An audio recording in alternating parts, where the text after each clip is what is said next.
দু একদিন আগেও ইলিশ বেচাকেনায় জমজমাট থাকলেও এখনও রাজধানীর বাজারগুলো কিন্তু ইলিশ শূন্য।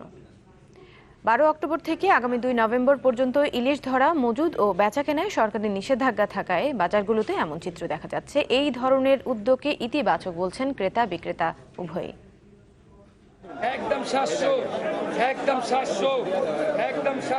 কদিন আগেও কারওয়ান বাজারের এই জায়গাগুলোতে ছিল ইলিশের ছড়াছড়ি।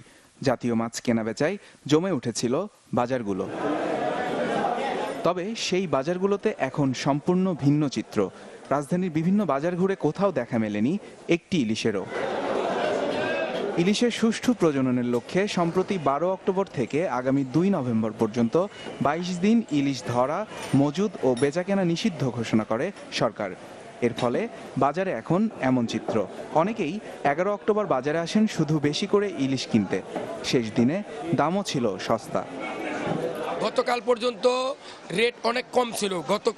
কালকে আমরা রাতের 10টা 11টা পর্যন্ত মাছ বিক্রি করছি, খুব কম রেটে মাছ বিক্রি করছি।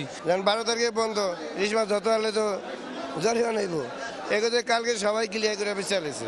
ইলিশ বন্ধ হওয়ার কারণে মনে হয় এবার বা গতবার এত ইলিশ আমরা পাইছি, এবং বন্ধ হয়ে যদি ইলিশ বেশি হয় সেটা পজিটিভ। ইলিশের উৎপাদন বাড়াতে এমন উদ্যোগকে ইতিবাচক হিসেবেই দেখছেন ক্রেতারাও। তবে অনেকেই বলছেন ইলিশ না থাকায় বাজারে অন্যান্য মাছের দাম কিছুটা বেশি।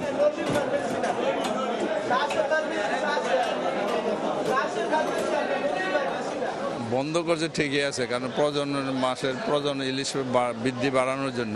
কিন্তু আজকে ওই তুলনায় যেহেতু ইলিশ সস্তা ছিল, অন্যান্য মাছের দাম আজকে একটু বেশি কম্পারেটিভলি। আগে যেটা দেখাচ্ছে 120 টাকা কেজি পাওয়া যেত, আজকে সেটা 150 টাকা কেজি। আর তারা যেটা বলতেছে সেটাই রাখতেছে, যেহেতু মাছ নাই বাজারে। এটা আমাদের জন্য একটু বেশি কষ্টের হচ্ছে।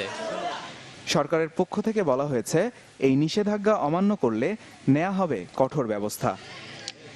ইর্তিজান আসিম সৌরভ, চ্যানেল 24, ঢাকা।